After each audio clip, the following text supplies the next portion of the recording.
여러분 삶의 페이스메이커이자 달리면서 듣는 러닝라디오 러너스하이입니다. 우리는 지난 시간 우리의 미래는 다양한 시나리오로 이미 존재하고 있고 그중 원하는 미래를 선택할 수 있다는 이른바 트렌서핑에 대해 알아보았습니다. 와, 원하는 미래를 간단히 선택하기만 하면 된다고? 약간은 흥분되고 설렘을 느꼈던 반면에 이게 진짜 가능하긴 한 걸까 하는 의심의 마음도 드셨을 겁니다. 그래서 오늘은 여러분의 의심을 믿음으로 바꾸고 그래서 원하는 미래를 골라잡기 위해서 구체적으로 어떻게 해야 하는데? 라는 의문에 답하기 위해서 준비했습니다. 리얼리티 트랜서핑 두 번째 시간, 책의 제1장 의도 중 중요한 부분만 읽어드리겠습니다. 장담컨대 이 트랜서핑의 개념을 알게 되신 여러분의 삶은 분명 달라질 겁니다. 그럼 함께 달려보시죠. 제1장 의도. 기억하시겠지만 가능태 공간의 섹터들은 저마다 다른 시나리오와 무대장치를 담고 있다. 무대장치는 무생물과 생물로 구성되어 있다. 꿈속에서 친척과 친구들을 만난다면 당신은 그들이 실제 삶에서와는 뭔가 다른 모습인 것을 틀림없이 발견할 것이다. 헤어스타일이나 옷차림이 다를 수도 있고 성격까지 다를 수도 있다. 꿈의 공간 속의 가상인물들은 평소보다는 뭔가 기이하고 색다른 행동을 보일 수 있다. 당신은 꿈속에서 친구의 얼굴을 알아보고 그것이 친구임을 알지만 동시에 뭔가 이상한 낌새를 느낀다. 이것이 가능태 공간의 속성인 다양성이 표현되는 방식이다. 섹터마다 무대장치가 다르다. 우리가 현실에서 보는 사건들은 현실화된 가능태다. 꿈속에서 우리는 아직 현실화되지 않은 섹터들을 덜어 보게 된다. 꿈의 공간에 관련된 모든 것은 대답보다는 의문을 더 많이 품고 있다. 내가 확실히 말할 수 있는 것이 한 가지 있다. 꿈은 환영이 아니라는 것이다. 어쩐지 좀 겁이 나지 않은가? 우리는 모두가 밤마다 가능태 공간 속으로 여행을 한다. 그리고 거기서 가상의 삶을 산다. 이 가상의 삶은 손에 만져지는 그런 물질적 기반을 가지고 있지 않다. 그럼에도 그것은 실제다. 꿈은 과거나 미래의 가능한 사건을 보여준다. 과거는 우리도 알고 있다. 가능태 공간의 미래는 너무나 다양하므로 꿈이 장차 현실화될 섹터를 보여주는 것이라고 장담할 수는 없는 일이다. 다음 의문은 이것이다. 꿈이 상상의 산물이 아니라면 꿈의 시나리오는 누가 정하는 것일까? 시나리오는 가능태 공간의 각 섹터 안에 있다. 마음이 잠자고 있을 때 영혼은 가능태 공간을 마음대로 여행할 수 있다. 때로는 마음이 너무 깊이 잠들어서 꿈을 기억하지 못한다. 마음이 잠자고 있을 때 영혼에게 어떤 일이 일어나는지는 아무도 모른다. 현실의 삶에서는 사람의 행동은 마음의 지배를 받는다. 그래서 마음이 꿈을 지켜보고 있을 때는 그는 수동적 관찰자의 역할을 한다. 그는 상황을 통제하지 않고 단지 모든 것이 평소와 같다고 생각한다. 일어나는 모든 일은 특정 섹터에 있는 시나리오에 따라 일어난다. 영혼이 그 섹터에 발을 들여놓는 순간 그 섹터의 사건들은 당신의 영혼과 마음이 실제 삶에서 쌓아온 기대와 두려움과 생각에 따라 전개되기 시작한다. 기대와 두려움은 즉시 현실화된다. 예를 들어 당신이 말썽을 피울 소지가 있다고 생각하는 사람이 등장하면 말썽에 휘말리는 시나리오가 현실화된다. 뭔가가 당신을 뒤따라오고 있다는 생각이 마음속에 얼핏 스쳐가기만 해도 꿈속에서는 당장 괴물이 당신을 쫓아오기 시작할 것이다. 이것은 가능태가 마음속을 스쳐갈 때마다 영혼이 즉시 그에 동조하기 때문이다. 영혼은 당신의 생각과 기대에 어울리는 가능태 시나리오를 선택한다. 가능태 공간 속에서 영혼은 생각과 기대가 뇌리를 스침과 동시에 움직인다. 사실 생각과 기대야말로 영화 필름이 돌아가게 하는 구동력이다. 이제 당신은 꿈속에서는 왜 모든 것이 가능한지를 알게 됐다. 꿈이란 영혼이 가능태 공간 속을 여행하는 것이다. 가능태 공간 속에는 온갖 시나리오가 다 있다. 자각몽 속에서 꿈의 시나리오를 마음대로 바꿀 수 있는 이유도 이것이다. 시나리오 자체가 실제로 고쳐지는 것은 아니다. 당신이 수시로 시나리오를 마음대로 골라 잡는 것이다. 당신이 스토커와 역할을 뒤집기로 마음먹은 즉시 영혼은 역할이 바뀐 시나리오가 있는 섹터로 옮겨간다. 영혼이 가능태 공간 속을 여행할 때는 물질의 불활성이 움직임을 방해하지 않는다. 꿈의 유연한 성질은 바로 이 때문이어서 정반대의 시나리오도 즉시 실현된다. 그러면 실제 삶에서는 어떤 일이 일어날까? 기본적으로는 같다. 유일한 차이는 시나리오가 현실로 나타나는 속도뿐이다. 현실 속의 사건도 꿈속의 사건과 동일한 법칙을 따라 일어난다. 하지만 그것은 번개처럼 빨리 일어나지는 않는다. 왜냐하면 가능태가 물질 차원에 실현되는 데에는 불활성이 작용하기 때문이다. 생각이 삶의 사건들을 형성시키는 이치는 이미 설명했다. 지금 마음속에 품고 있는 그것을 당신은 조만간에 얻게 될 것이다. 이쯤이면 당신도 내가 왜 꿈에 대해 이야기를 꺼냈는지를 알았을 것이다. 자기 운명의 주인이 되려면 생각이 우리를 한 섹터로부터 다른 섹터로 데려와 놓는 이치와 욕망이 반드시 실현되지 않는 이유를 이해하는 것이 필수적이다. 우리의 목표는 깨어있는 상태에서 시나리오를 골라 잡을 수 있는 능력이다. 꿈속에서 깨어있기보다는 현실 속에서 깨어있기를 터득하는 것이 훨씬 더 중요하다. 의도의 마법적인 힘, 그러니 생각과 욕망이 가능태 공간 속에서 우리의 움직임을 조종한다는 사실이 분명해졌다. 꿈에서는 이 움직임이 물질의 불활성으로 인해 지연되지 않는다. 작은 생각이 얼핏 스쳐가기만 해도 그것이 즉시 우리를 다른 섹터로 옮겨다 놓는다. 현실화되어 있는 섹터에서는 물질의 무거운 불활성 때문에 일이 얼른 일어나지 않는다. 하지만 현실에도 동일한 원리가 작용한다. 즉 생각은 삶 속의 사건들의 전개에 직접적인 영향을 미친다. 이것이 정확하게 꿈속에서 일어나는 일이다. 그런데 또 다른 한편에서는 생각은 현실에서 큰 의미가 없어 보인다. 왜냐하면 단지 생각하는 것만으로는 원하는 것을 얻을 수 없기 때문이다. 소파에 기대 누워서 원하는 것을 아무리 생각하고 있어도 다른 인생 트랙으로 옮겨지는 일은 일어나지 않는다. 물질 차원의 실현은 속도가 느리다는 점을 감안하더라도 말이다. 우리는 원하는 것을 심상화한답시고 아무리 애를 써도 종종 아무런 결과도 얻지 못하는 이유에 대한 답에 다가가고 있다. 아시다시피 첫 번째 명백한 이유는 원하는 것을 얻으려고 애쓸 때 생겨나는 잉여 포텐셜과 관계된다. 두 번째 이유는 가능태가 물질적으로 현실화될 때 개입되는 불활성이다. 우리가 실패하는 이유는 아주 종종 목표를 향해 충분히 끈기 있게 노력하지 않기 때문이다. 많은 목표들이 단지 현실화될 시간을 갖지 못한 이유로 이루어지지 않는다. 특히 목표를 향한 열정이 금방 식어버려서 역경 앞에서 포기해버리는 경우가 그것이다. 어쩌면 당신의 삶에서도 실제로 자신이 어떤 것을 주문했던 사실조차 까맣게 잊어버리고 모든 희망도 버리고 있을 때 뒤늦게야 원했던 것을 얻게 되었던 기억이 있을지 모른다. 많은 사람들이 저지르는 또 한 가지 실수는 모든 것을 한꺼번에 얻어내려고 덤벼드는 것이다. 한꺼번에 연관성 없는 여러 가지 목표를 정해놓으면 당신의 정신적 에너지는 허공 속으로 헛되이 흩어져 버린다. 가능태의 흐름은 당신이 여러 방향으로 동시에 헤엄쳐 가도록 허락하지 않는다. 하나의 특정한 섹터로 주의를 돌려 모든 노력을 하나의 정해진 목표에 집중한다면 큰 효과가 있을 것이다. 그 답은 아주 간단하면서도 본질적이다. 방해하는 것은 없다. 그리고 그것은 그 사람의 실제 생각과는 거의 무관하다. 비밀은 이것이다. 현실화를 가져오는 것은 욕망 자체가 아니라 원하는 대상을 노리고 있는 당신이다. 일이 일어나게 하는 것은 원하는 대상에 관한 실제 생각이 아니라 뭔가 다른 것, 말로 표현하기가 힘든 무엇이다. 생각은 무대 위에서 놀고 있지만 이 힘은 보이는 것의 배후에 있다. 하지만 그 힘은 결정력을 가지고 있다. 물론 당신은 이미 내가 의도에 대해 이야기하고 있음을 눈치챘을 것이다. 마음은 자신이 보유한 모든 이름과 파일 속에서도 의도에 알맞은 정의를 찾을 수가 없다. 그래서 우리는 의도를 대략 가지겠다는 그리고 행동하겠다는 결정으로 정의할 것이다. 이제 당신은 생각이 그 자체만으로는 가능태 공간의 한 섹터에 동조하는 과정에서 아무런 의미도 지니지 못한다는 것을 이해하고 있다. 생각은 파도 꼭대기의 한 방울 거품과도 같다.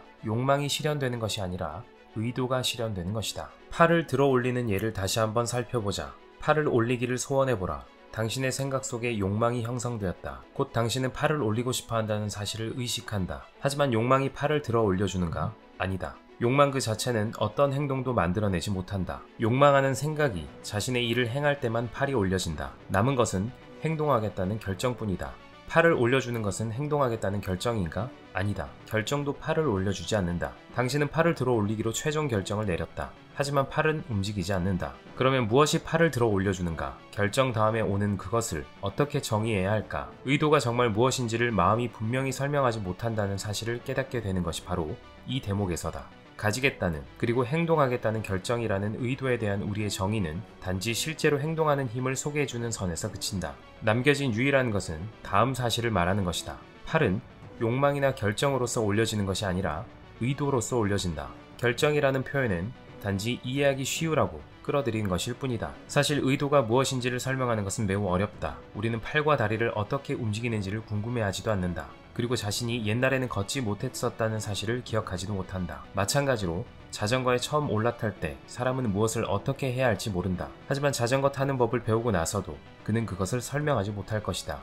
의도란 매우 애매모호한 것이다. 그것은 얻기는 힘들지만 쉽게 잃어버릴 수 있다. 예컨대 마비된 사람은 의도의 힘을 하나도 가지고 있지 않다. 다리를 움직이고자 하는 욕망은 있지만 이 욕망을 행동으로 옮길 능력은 없다. 마비된 사람이 거른 사례들이 알려져 있다. 의도가 회복된 것이다. 그러니 욕망 그 자체는 당신을 어디에도 데려다 주지 못한다. 예컨대 욕망이 클수록 균형력의 반작용만 더욱 커진다. 다음 사실을 주목하라. 욕망은 목표 그 자체를 지향하지만 의도는 그 목표에 다다르는 과정을 지향한다. 욕망은 목표에 이루고자 하는 소망의 잉여 포텐셜을 만들어냄으로써 자신을 실현한다. 의도는 행동함으로써 자신을 실현한다. 의도는 목표가 이루어질 수 있는지 없는지를 고민하지 않는다. 결정은 이미 내려졌고 행하는 일만이 남아있다. 꿈속에서 날고 싶은데 그것이 가능한지 어떤지를 고민하고 있다면 아무데도 가지 못할 것이다. 날기 위해서는 의도를 사용해서 그저 자신을 공중에다 띄워야 한다. 꿈에서 어떤 시나리오를 선택하는 것은 욕망으로서 하는 것이 아니라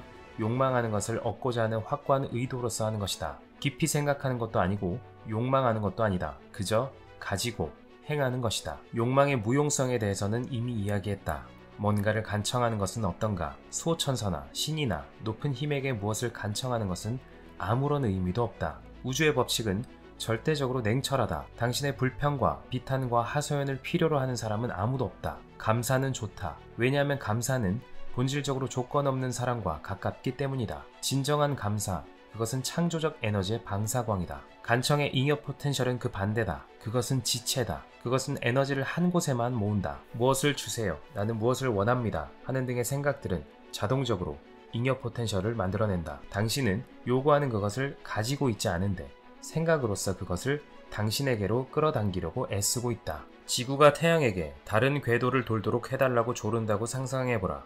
얼마나 터무니없는 일인가. 사람이 아닌 어떤 존재가 어떤 것에게 다가가서 뭔가를 간청한다는 것도 마찬가지로 터무니없는 짓이다. 이해할 수 있는 유일한 짓은 선택하려는 의도를 가지는 것이다. 당신은 실제로 자신의 운명을 선택하고 있다. 당신이 방사하는 에너지의 매개 변수가 당신의 선택과 맞아떨어지고 동시에 어떤 법칙에도 위배되지 않는다면 당신은 원하는 것을 얻을 것이다. 선택은 간청이 아니다. 그것은 가지겠다는 그리고 행하겠다는 당신의 결정이다. 의도는 잉여 포텐셜을 만들어내지 않는다. 욕망에 의해 만들어진 포텐셜 에너지가 행동에 사용되기 때문이다.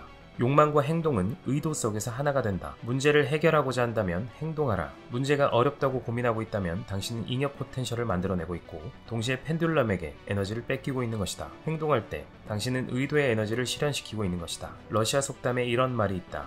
눈은 겁내고 있지만 손은 일하고 있다. 의도를 실천할 때 가능태의 흐름에 몸을 맡기라. 그러면 문제는 저절로 해결될 것이다. 기대, 근심, 지나친 고민과 욕망은 당신의 에너지를 빨아먹을 뿐이다. 행동 속의 의도는 포텐셜 에너지를 소비해줄 뿐만 아니라 기운을 불어넣어준다.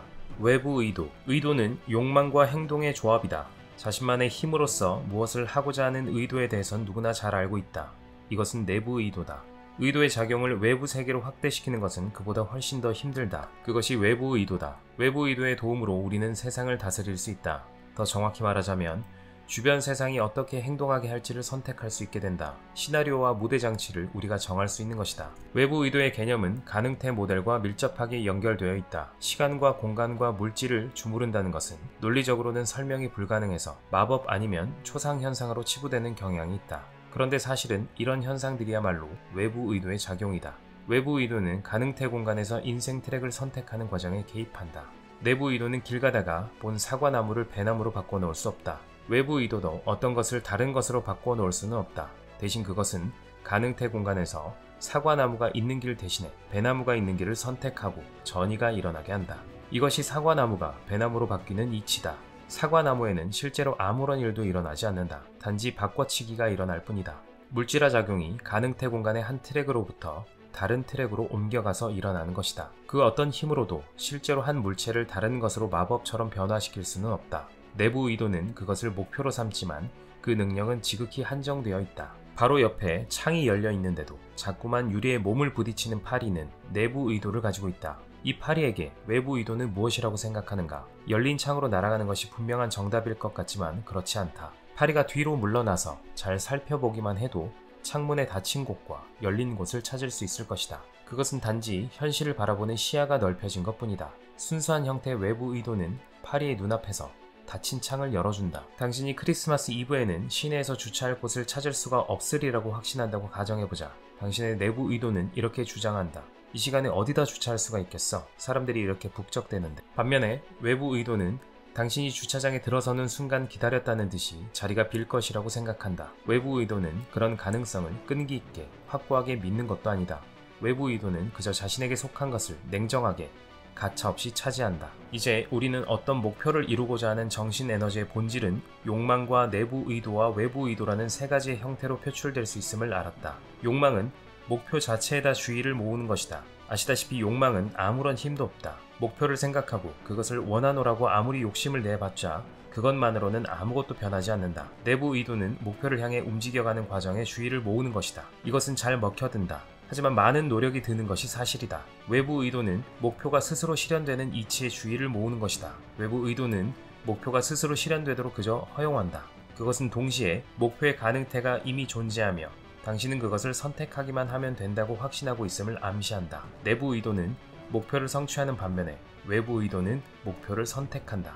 내부 의도는 장애물은 상관하지 않고 목표를 직접 지향한다. 외부 의도는 목표가 스스로 실현되는 과정을 지향한다. 외부 의도는 목표에 이르려고 성급하게 덤벼들지 않는다. 목표는 이미 당신의 호주머니 속에 있다. 목표가 성취되리라는 사실은 의심의 여지가 없고 논란의 대상이 아니다. 외부 의도는 굽힘없이 넉살 좋게 냉정하게 피할 수 없게 목표를 실현으로 몰아간다. 공중을 날려면 그것이 가능한 일이라는 흔들리지 않는 믿음이 필요하다. 예수는 왜 그토록 단순하고도 단호한 태도로 이렇게 말했을까? 너희 믿음대로 되리라. 그것은 의도가 없이는 아무것도 없거나 해낼 수가 없기 때문이다. 그리고 그 의도는 믿음이 없이는 존재할 수 없다. 스스로 가능성을 믿지 않는다면 우리는 한 발짝도 걸을 수가 없다. 꿈속에서 졸고 있는 마음은 공중을 나는 것이 가능하다고 믿을 수 있다.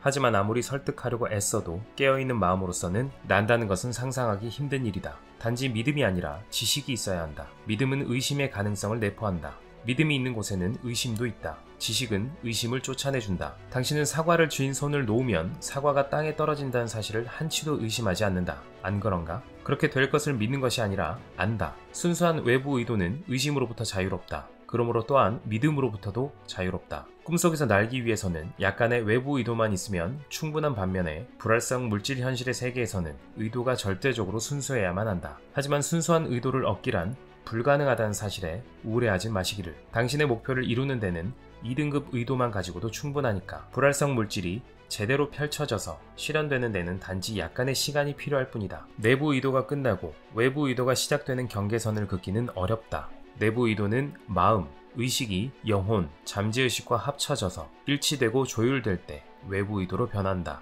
이 경계선은 감지되지 않는다. 그것은 자유낙하의 느낌이나 자전거 타기에 처음 성공했을 때의 느낌과도 비슷하다. 하지만 아마도 그것은 꿈속에서 의도적으로 자신을 공중에 띄워서 나는 느낌과 가장 비슷할 것이다. 그렇다면 이 같은 상황에서 의도는 대체 어떤 메커니즘으로 작용하는 것일까? 내부 의도는 원치 않는 것을 피하는 데 초점을 맞춘다. 당신을 근심하게 만들고 두려워하고 싫어하게 하고 예민한 곳을 건드리는 모든 것 말이다. 당신은 정말 이런 것들로부터 벗어나고 싶어한다. 마음은 두렵다. 영혼은 더더욱 두렵다. 마음은 혐오를 느낀다. 영혼도 그에 반대할 이유가 없다. 마음은 증오한다. 영혼은 그보다 심하게 증오한다. 마음과 영혼은 완전히 의기가 투합된다. 외부 의도는 당신의 의식과 잠재의식이 일치하는 순간에 각성된다. 하지만 이런 종류의 외부 의도는 당신이 원하는 방향으로 보내어지지 않는다. 어쩌면 의도의 방향에 대해 논하는 것조차 적절치 않을 것이다. 원치 않는 것을 피하는 것처럼 내부 의도가 정확한 방향을 가지고 있다면 외부 의도는 아마도 어떤 방향을 가리키는 것이 아니라 무엇이든 영혼과 마음이 동의하는 것을 현실화하라는 청신호를 가리키고 있을 것이다. 그리고 영혼과 마음은 한 가지에 동의한다. 사건에 대한 평가 말이다. 그것이 원하는 종류의 사건인지 원치 않는 종류의 사건인지는 상관없다. 외부 의도는 단순히 영혼과 마음이 동의하는 것을 보고 그에 해당하는 섹터를 가능태 공간에서 선택한다. 유감스럽게도 현실에서 영혼과 마음은 원치 않는 것, 또 받아들이지 않는 것이 무엇인지에 대해 의견이 가장 잘 일치한다. 그래서 외부 의도가 작용하는 가장 전형적인 예도 우리가 두려워하는 것이 실현되는 경우인 것이다. 사람들은 자신이 온 가슴으로 원하는 것이 무엇인지에 대해서는 막연한 생각밖에 가지고 있지 않지만 정말 피하고 싶은 것이 무엇인지는 너무나 잘 알고 있다. 외부 의도가 의지에 복종하게 하기 위해서는 영혼과 마음이 부정적인 생각을 버리고 긍정적인 열망을 향해 의기투합하게 해야 한다. 부정적인 태도가 삶에 얼마나 해로운 결과를 가져오는지는 당신도 이미 알고 있다. 불만감과 거부감을 표할 때마다 당신은 균형력의 작용에 영향받고 파괴적 펜듈럼에 의존하게 되고 가능태 공간의 부정적인 섹터로 산염 에너지를 보내고 있는 것이다. 부정적 태도에 의해 형성된 외부 의도는 현실을 부정적인 것으로 만든다. 당신의 룰을 따르는 게임. 꿈속에서도 당신은 현실의 삶에서 늘 행동해오던 식으로 행동할 것이다. 하지만 꿈속에서는 모든 것이 가능하므로 외부 의도를 동원하면 일이 훨씬 더 쉬워진다. 그저 말없이 적을 바라보면서 약간의 의지력을 발동시켜 그가 스스로 파멸하거나 개구리로 변하도록 상상하면 된다. 이때 당신은 실제로 그를 개구리로 변신시키려고 애쓰는 것이 아니다. 외부 세계에 영향을 미치려고 애쓰는 것은 내부 의도가 하는 짓이다. 당신은 그가 변신하는 것을 상상한다. 달리 말해서 그와 같은 가능태가 실제하도록 허용하는 것이다. 내부 의도는 그런 상황을 상상하는, 그런 시나리오를 허용하는 데까지만 발휘된다. 사건이 이렇게 전개되도록 당신의 마음이 온전히 허용하기만 한다면 영혼도 거기에 반대하지 않을 것이다. 영혼과 마음의 일치는 외부 의도를 일으키고 그것이 선택된 시나리오를 실현시킨다. 보시다시피 외부 의도는 당신의 의지력의 산물로서 나타나는 것이 아니라 영혼과 마음의 일치의 결과로 나타난다. 내부 의도, 즉 당신의 의지는 오직 이 일치를 이루는 데에만 겨누어져야 한다. 이런 의미에서 외부 의도는 의지력의 소산이 아니며 의지와는 독립적으로 기능한다. 하지만 외부 의도가 나타나려면 당신에게 시나리오를 바꾸는 능력이 있다는 사실을 깨달아야만 한다. 외부 의도가 당신을 위해 작용하게 하려면 깨어있는 의식이 필수적인 조건이다. 삶에 대해서 그리고 꿈에 대해서도 지배력을 얻으려면 참여자로부터 관찰자로 역할을 바꿀 필요가 있다. 하지만 그럴 때도 역할 게임에 참여하기를 멈추지 말고 이전과 같이 자신의 역할을 연기하라. 단, 내면에 지켜보는 자는 언제나 깨어서 활동해야 한다. 그것은 마치 배우 노릇을 하도록 자신을 빌려주지만 동시에 관객으로서 객석에 앉아 자신과 다른 사람들의 연기를 초연하게 구경하고 있는 것과 같다. 지켜보는 자는 언제나 배우에서 깨어있다. 그는 끼어들지 않지만 일어나는 모든 일을 샅샅이 파악하고 있다. 수동적인 꿈에서는 관찰자는 없고 배우만 있다. 당신은 자신의 역에 완전히 빠져들어 있어서 상황을 밖으로부터 바라보지 못한다. 자신의 역할에 너무 깊이 빠져들지 말라. 내적, 외적 중요성을 최저 수준으로 유지하는 것이 그 열쇠다. 당신의 지켜보는 자를 항상 대기시켜라. 상황을 지배하는 능력은 당신의 깨어있는 정도에 정비례한다. 꿈속에서는 의식의 각성도가 낮고 그것이 꿈이 일어나는 이유다. 하지만 자신이 꿈꾸고 있다는 사실을 깨닫기만 하면 상황이 통째로 당신의 지배하에 놓이게 된다. 원하는 것을 무엇이든 할 수 있게 되는 것이다. 문제에 빠졌을 때 바로 이 메커니즘을 기억하라. 예컨대 직장 동료가 당신에게 와서 어떤 일을 해달라고 한다. 그것이 만일 당신에게 힘든 일이라면 당신의 첫 번째 반응은 스트레스일 것이다. 당신의 머릿속에는 즉시 일이 어떻게 전개될지에 관한 몇 가지 시나리오가 펼쳐질 것이다. 그건 힘들어. 내가 그걸 어떻게 다 해낸단 말이야. 난 정말 하기 싫어. 난 왜 이렇게 고되고 힘들게 살아야 하지? 이것이다. 바로 이 순간 당신은 게임 속으로 말려든다. 당신은 펜듈럼의 소나기에 잡혔다. 혹은 바꿔 말해서 당신은 잠들었다. 이제 당신은 말 잘 듣는 아이처럼 어른의 소나기에 잡혀서 힘들고 고된 일이 기다리고 있는 작업실로 끌려간다. 이제 당신은 그것이 현실이 되어 있는 인생 트랙 위에 서 있다. 하지만 이것은 오로지 당신이 펜듈럼으로 하여금 당신에게 최면을 걸어 힘든 게임 속으로 떠밀어 넣도록 허용했기 때문에 일어난 일이다. 의식 속에서 힘든 시나리오를 상영함으로써 당신의 영혼과 마음은 근심 걱정 속에서 하나가 되어 그래서 외부 의도가 당신을 즉시 고생스러운 인생 트랙 위로 데려다 놓은 것이다. 이것은 전혀 어려움 없이 일어날 수 있는 일이다. 두려움, 좌절감, 불만, 근심, 불안감과 같은 감정들은 우리를 쉽게 제압할 수 있기 때문이다. 그리고 애초에 그것을 일으킨 것은 무엇인가? 중요성이다. 오로지 당신 자신이 그 게임의 중요성을 부여했기 때문에 그 게임 속으로 끌려 들어온, 즉 잠에 빠져든 것이다. 그 게임 자체가 원래 중요하고 당신에게도 그것이 중요하다고 생각한다면 당신은 외적 중요성과 내적 중요성을 겸비한 셈이다. 누구도 어떤 일도 당신을 붙잡고 제멋대로 끌려가게끔 내버려 두지 말아야 한다. 공격적인 행동을 하지 말라. 거부하지도 말고 상황에서 빠져나가려고 하지도 말라. 그리고 그보다 더 중요한 것은 흥분하지 말라. 그냥 조용히 그가 당신에게 무엇을 시키려고 하는지를 듣고 있으라. 내면으로는 참여자가 아니라 외부의 관찰자로 남아있어야 하지만 겉으로는 고개를 끄덕이면서 좋다고 말해주는 편이 낫다. 이것이 관객으로 있으면서 동시에 자기 역할을 하는 것이다. 그것은 축구 코치가 축구 경기를 뛰는 것에 비유할 수 있다. 이 경우에 초연한 상태란 마음이 떠나 있는 것이 아니라 오히려 그 반대다. 상황을 장악하고 있다는 것은 주의가 골고루 미치고 사고가 명료함을 시사한다. 관찰자가 된다는 것은 당신이 게임의 룰을 정하고 있는 사람이며 게임이 희극이 될지 비극이 될지를 결정하는 사람임을 알고 있다는 뜻이다. 그렇다면 당신은 무엇을 원하는가? 아마도 당신은 만사가 멋지게 술술 풀려나가길 원할 것이다. 세상에는 많은 노력을 요구하는 어려운 문제들이 언제나 쌓여 있다고 생각한다면 걱정 말라. 모든 어려운 문제에 대한 간단한 해결책이 있다. 이 해결책은 코미디 인생 트랙 위에 있다. 이 인생 트랙으로 옮겨가려면 만사가 그런 식으로 풀려가는 것을 상상하려는 의도만 있으면 된다. 당신은 더 이상 꼭두각시 인형이 아니다. 다만 당신이 자신을 인형을 부리는 자로 상상하고 싶어지게 만드는 유혹에 넘어가지 말 것을 경고해둬야겠다. 그런 태도는 균형을 흐트려 놓으니 자만심이나 타인에 대한 원한의 기미가 엿보였다가는 틀림없이 큰 코를 다치게 된다는 점을 명심해야 한다. 만사를 절대적으로 완전히 지배한다는 것은 꿈속에서조차 일어날 수 없는 일이다. 명심하라. 당신은 단지 선택할 권리가 있을 뿐이지 무엇을 변화시킬 권리는 없다. 집에 온 것처럼 편안히 지내라. 하지만 당신은 단지 손님일 뿐임을 명심하라. 다음 사실도 명심해야 한다. 자신을 빌려줄 때 흠잡을 데 없이 행동하라. 문제에 대해 희극적인 태도를 취한다는 것은 그것을 게으르게 방치하거나 부주의하게 구는 것이 아니라 그 중요성을 올바르고 현명하게 평가하는 것이다. 의식이 깨어있게 한다는 것을 주변 세계에 대한 지배력을 얻고자 하는 욕망으로 해석한다면 그것은 실수다. 마음은 일의 전개를 바꿔놓으려고 애쓰면서, 달리 말해서 흐름과 싸우면서 자신의 길을 뚫고 가는 방식에 익숙해 있다. 당신이 객석에 내려가 있다면 배우에게 의지력을 행사하여 시나리오를 억지로 바꿔놓고 싶은 욕심이 일어날 수도 있을 것이다. 그런 행동은 오로지 흐름과 싸우려는 내부 의도에 의한 것이므로 트랜서핑과는 아무런 상관도 없다. 가능태 흐름을 타고 움직여야 함을 한시도 잊지 않도록 자신을 거듭 일깨우라. 깨어있는 의식은 통제와 지배를 위한 것이 아니라 관찰을 위한 것이다. 통제력은 오직 부정적인 함정에 빠지지 않고 그 대신 유쾌한 시나리오를 상상하고 그것을 당신의 삶 속에 맞이하여 온 가슴으로 받아들이는 데에만 발휘되어야 한다.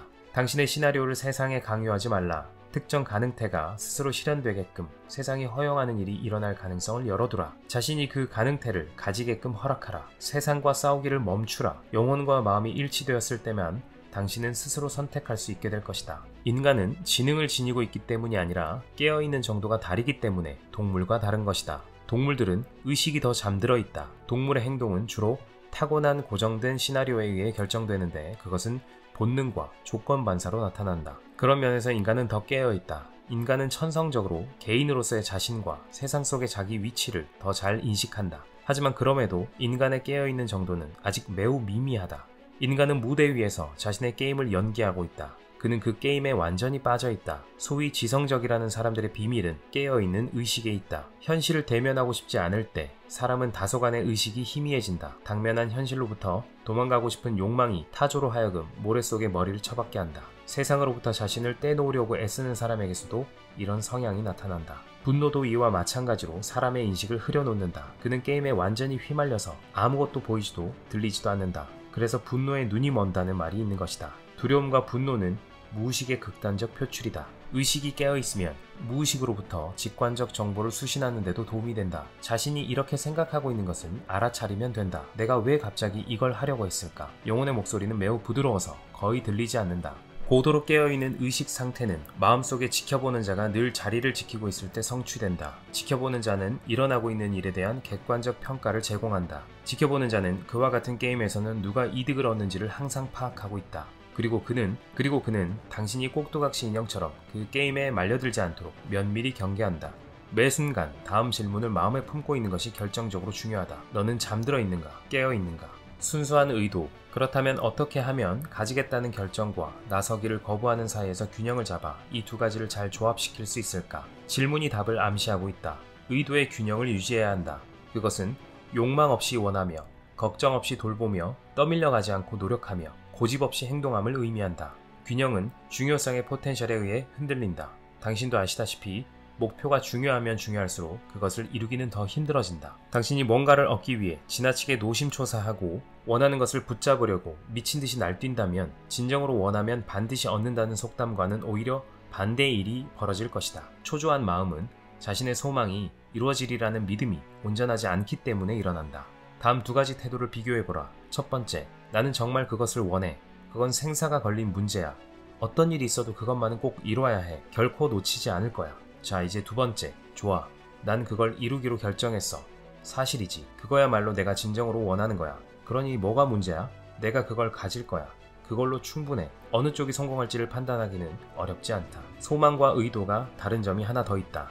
소망은 그것이 실현되지 않을 가능성을 배제하지 않는다. 어떤 것을 소망했는데 그것이 가지기 힘들면 우리는 그것을 더욱더 원하게 된다. 욕망과 소망은 언제나 잉여 포텐셜을 만들어낸다. 욕망은 정의상 그 자체가 이미 포텐셜이다. 어떤 것이 어떤 자리에 없으면 그것을 그 자리에 가져다 놓으려는 정신적 에너지가 일어나는 법이다. 의도는 믿지도 않고 소망하지도 않는다. 의도는 단지 행동할 뿐이다. 욕망의 정신적 에너지는 목표를 향해 있다. 반면에 의도의 에너지는 목표를 이루는 과정을 향해 있다. 사람이 무엇을 원할 때 그는 자기 주변 세상의 에너지장 속에 동요를 일으키고 있는 것이다. 이 동요가 균형력의 작용을 초래한다. 하지만 그가 그저 잡지를 사러 가고 있을 때는 주변 세상의 에너지장에 아무런 이상한 일도 일어나지 않는다. 욕망이 인생 트랙의 장애에 작용하는 메커니즘 다음과 같다. 나는 그것을 원하지만 가지지 못하게 될까봐 두렵다. 그래서 나는 실패의 경우를 생각하고 있고 그것은 나에게 중요하기 때문에 시나리오에 실패가 포함되어 있는 인생 트랙의 주파수로 에너지를 방사한다. 의도는 이와 정확히 반대로 작용한다. 나는 내가 원하는 것을 얻게 될 것을 안다. 나에게 이 문제는 이미 정해져 있다. 그래서 나는 내가 이미 그것을 가지고 있는 인생 트랙의 주파수로 에너지를 방사한다. 그러니 목표에 이르는 길을 가로막고 있는 것에는 욕망과 믿음 두 가지가 있다. 좀 더 구체적으로 말하자면 어떤 수를 써서든 목표에 이르고야 말겠다는 큰 욕망과 그것이 이루어지는 데 대한 모든 의심과의 싸움 말이다. 목표에 대한 욕망이 클수록 긍정적 결과에 대한 의심의 무게도 늘어날 것이다. 그러면 의심은 다시 욕망하는 그것의 가치를 더욱 높여놓는다. 욕망이 도움이 되지 않는다는 사실은 이미 밝혀졌다. 그것은 길을 가로막을 뿐이다. 소원 성취의 비밀은 욕망을 거부하고 대신 가지겠다는 그리고 행동하겠다는 결정인 의도를 가지는 것이다. 중력의 존재가 지붕에서 떨어지는 것이 가능함을 가르쳐주듯이 외부 의도는 물질화 현상이 가능태 공간의 섹터 사이를 움직여 다니는 것이 가능함을 가르쳐준다. 지붕 위에 서 있는 동안에는 중력의 존재에도 불구하고 아무런 일도 일어나지 않는다. 하지만 한 발만 내디뎌도 다시 말해서 중력에 몸을 맡기는 순간 중력은 당신을 잡아 땅바닥에 내동댕이 칠 것이다. 외부 의도에 몸을 맡기려면 영혼과 마음의 일치를 이루어내야만 한다. 그것은 중요성이 존재하는 한 이루어지지 않는다. 중요성은 의심이 일어나게 하고 영혼과 마음의 일치에 이르는 길에 장애물이 된다. 마음은 욕망하지만 영혼은 저항한다. 영혼은 뭔가를 향해 가려고 하고 있는데 마음은 그것을 의심하고 허락하지 않는다. 영혼은 옆에 창문이 열려있는 것을 보고 있는데 중요성은 마음을 닫힌 유리창에 부딪히게 한다. 영혼은 자신이 진정으로 원하는 것을 온 가슴으로 요구하고 있는데 중요성은 마음을 상식의 그물 속에 얽매여 있게 한다. 마침내 영혼과 마음이 원하지 않는 것이 무엇인지에 대해 의견 일치를 이루면 외부 의도가 그 원치 않는 것을 당신에게 건네준다. 영혼과 마음의 갈구가 서로 조율되지 않는 것은 마음이 펜듈럼이 강요하는 선입견과 그릇된 목표에 사로잡혀 있기 때문이다. 여기서 다시 펜듈럼이 그 중요성의 줄로서 우리를 잡아당기고 있는 것이다. 그리하여 우리는 외부 의도를 얻기 위한 두 번째 필수적 조건을 알았다. 즉 중요성을 낮추고 목표를 이루려는 욕망을 거부하는 것 말이다. 물론 이것은 모순처럼 들린다. 목표를 이루려면 그 목표를 이루려는 욕망 자체를 버려야 한다는 말 아닌가? 우리는 내부 의도에 관해서는 모든 것을 알고 있다. 그 울타리 안에서 익히 살아왔기 때문이다. 우리는 의도를 가지겠다는 그리고 행동하겠다는 결정으로 정의했다. 외부 의도와 내부 의도의 차이는 이 정의 속에 담겨 있다. 내부 의도가 행동하겠다는 결정이라고 한다면 외부 의도는 가지겠다는 결정에 더 가깝다. 욕망 없이 원하고 행동해야 한다. 팔을 들어 머리를 긋고자 하는 의도는 잉여 포텐셜이 전혀 없는 의도의 한 복이다. 아무런 욕망도 없이 오로지 순수한 의도만을 가져야 한다. 거기에 이르기 위해서는 내적, 외적 중요성을 낮춰야 한다. 중요성을 처리하는 간단하고 효과적인 처방이 하나 있다. 미리 패배를 받아들이라. 그렇게 하지 않으면 욕망을 없앨 수가 없을 것이다. 의도로부터 욕망을 정화하다가 의도까지 잃어버리지는 말라. 목표를 이루기로 의도하고 미리 패배를 받아들이라. 머릿속에서 가능한 패배 시나리오를 몇 번 돌려보라. 목표를 이루기에 실패하면 어떻게 할 것인지를 생각해보라. 다른 대안과 대비책을 찾아보라. 어쨌든 인생이 거기서 끝나는 것은 아니지 않는가? 일단 패배를 받아들였으면 더 이상은 패배도 성공도 생각지 말고 그저 목표를 향해 계속 걸어가라. 잡지를 사러 신문 가판대로 걸어가듯이 목표를 향해 걸어가라. 호주머니 속에 행운이 들어있는 것을 발견할 것이다. 그리고 설령 그것이 거기에 들어있지 않다고 해도 슬퍼하지는 않게 될 것이다. 이번이 안 되었으면 다음에 될 것이다. 운이 없다고 자학하지만 않는다면 말이다. 외부 의도에 몸을 맡긴다는 것은 내부 의도를 버리고 팔짱 낀 채 영혼과 마음의 일치가 저절로 일어나기만을 기다리라는 뜻이 아니다. 일반적인 수단으로 목표를 이루는 것을 방해하고 가로막는 것은 아무것도 없다. 욕망을 뿌리치고 중요성을 버리면 적극적인 내부 의도에 의해 얻어지는 결과도 좋아질 것이다. 하지만 이제 당신은 외부 의도라는 훨씬 더 큰 힘을 끌어들일 방법을 가지고 있다. 그것이 전에는 불가능해 보였던 일들을 이룰 수 있게 해줄 것이다. 네, 어떠셨나요? 뭔가를 이루려고 고군분투할 때보다 그저 초연한 상태로 꾸준하게 해나갔을 때 더 큰 성과를 경험했던 적 없으셨나요? 사람이나 현상에 집착할 때보다 오히려 내려놓았을 때 그것이 나에게 끌려왔던 경험 있지 않으셨나요? 왜 사람도 대놓고 이거 해줘, 저거 사줘 하는 사람보다는 아니에요, 괜찮아요 하는 사람에게 더 해주고 싶잖아요. 이 세상을 만든 신도 사람의 마음과 비슷하지 않을까 하는 재미있는 생각도 해봅니다. 많은 문제들이 그저 욕망만 하는 것에서 비롯됩니다. 우리 러너 여러분은 원하는 미래를 욕망하되 그저 초연한 마음으로 나를 잘 지켜보며 매일을 달리다 보면 분명 어느 순간 원하는 미래에 도착해 있을 거라고 저는 믿습니다. 그 길을 계속 옆에서 달려드리겠습니다. 또 좋은 책으로 찾아오겠습니다. 그럼 다음 러닝에서 만나요.